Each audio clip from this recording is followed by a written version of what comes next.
Esse movimento todo pegou muita gente de surpresa. Muita gente de surpresa.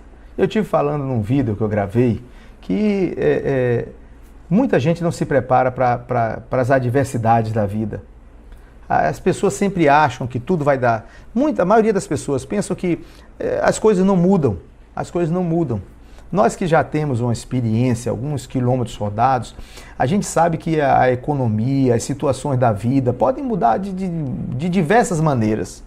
E eu passei por uma experiência, você que tem a minha idade sabe disso, os mais jovens talvez não saibam, só aquele que andou estudando um pouquinho. Nós tivemos um determinado período no nosso país em que nós tivemos um presidente de nome Collor de Mello. Eu estava recém-casado naquela época. E tinha uma poupança guardada para passar assim, vamos dizer assim, um ano, caso perdesse o emprego, tivesse alguma situação. E aí eu achei que aquilo era suficiente para me deixar dentro de uma tranquilidade. Aí o presidente foi o que ele fez, pegou o dinheiro todo do Brasil todo. E se não me falha a memória, deixou, vamos dizer assim, cada cidadão com R$50 na conta. Era tudo que a gente tinha. Era tudo que a gente tinha. E eu me vi naquela situação, eu trabalhava numa obra. A primeira coisa que o dono fez foi reduzir a jornada de trabalho da obra, não ia parar porque tinha vendido. Foi uma sorte minha aquilo ali. Então ele reduziu, só trabalhava um turno a obra e negociou o meu salário para metade do salário e eu com R$50 tendo que viver minha vida com aquela situação toda ali, administrando como todo brasileiro. Muita gente perdeu a vida porque não aguentou e tomou providências extremas, né? Muita gente que tinha vendido, um caminhoneiro que tinha vendido um caminhão para poder trocar o caminhão, pegou o dinheiro, botou na conta, o dinheiro foi tomado pelo governo, dizendo que ia melhorar o país, transformar o país num país muito grande. Então as pessoas, às vezes, aí fica o caminhoneiro que vendeu o caminhão para comprar outro, perdeu o caminhão, ficou sem nada na mão. Gente que tinha vendido uma casa para comprar um apartamento, o dinheiro que estava no banco tiraram. Gente que tinha feito trabalhou a vida inteira para juntar um dinheiro para aposentadoria, o governo tomou também. Então, assim, eu já vivi isso, coisa pior antes aqui no Brasil. Coisa pior, não é? E assim, muitas pessoas, vocês sabem também que às vezes a pessoa está trabalhando, ele tem assim um esforço laboral, aí acontece alguma coisa com a pessoa, um acidente, alguma coisa, tira a pessoa daquela atividade e ela fica numa impossibilidade de trabalho e quando ela não tem alguma reserva, pode ser uma coisa triste, porque depender de terceiros, cair no SUS, não é? Então assim, o que é que eu estou fazendo aqui nessa filmagem hoje aqui? Estou falando da necessidade que a empresa, você, qualquer pessoa tem de ter um fluxo de caixa estudado. Ter uma reserva em alguma coisa.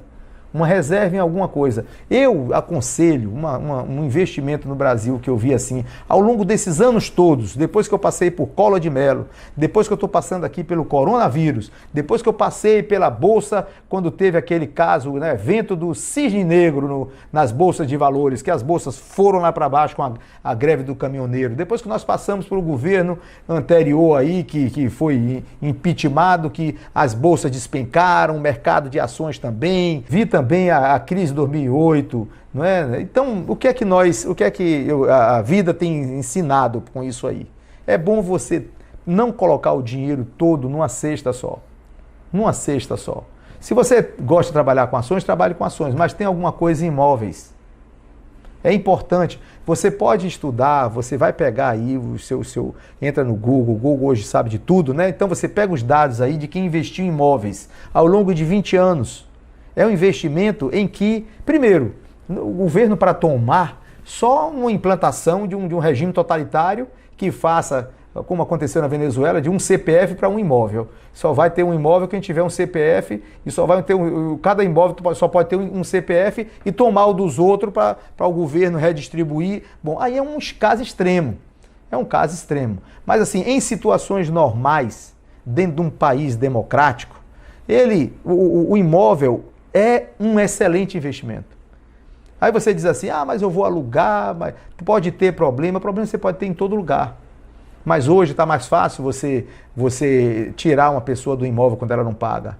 Hoje você tem, as leis não estão mais como era antigamente. Cada dia mais isso está melhorando mais. Estamos respeitando mais a iniciativa privada, a propriedade privada. Então investir em imóveis é um excelente negócio.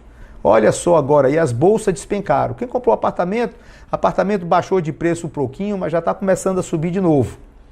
Não é? Então assim, tudo é oferta e demanda.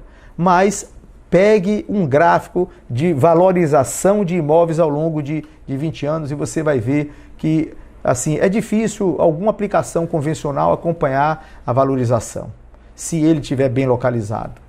Não é? E se ele tiver um estado bom de conservação, se você mantiver ele num estado bom de conservação. Então, com isso, você consegue, vamos dizer assim, ter uma reserva para você como profissional autônomo.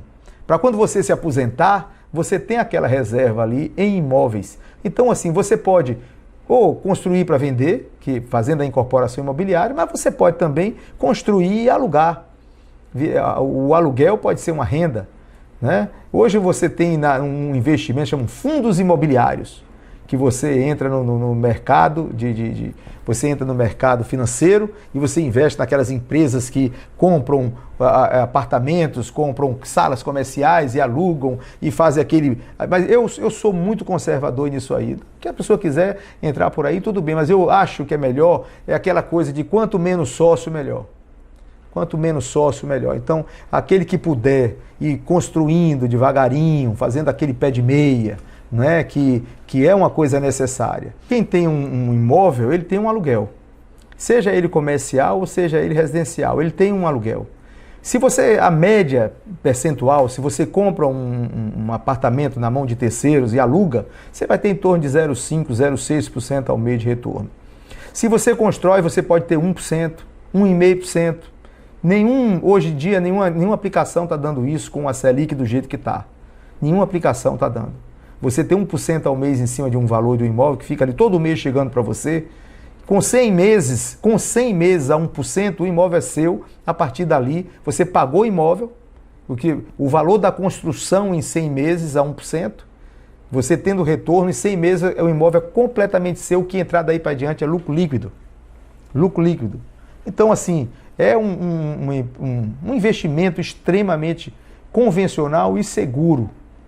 Porque, é como eu estou dizendo, o governo, com esses planos de governo que se tem, não vai tomar um imóvel da sua mão. Não vai tomar um imóvel. E você, vamos dizer assim, tendo alguns inquilinos, você pode, 1, 2, 3, ter aquela reservinha todo mês.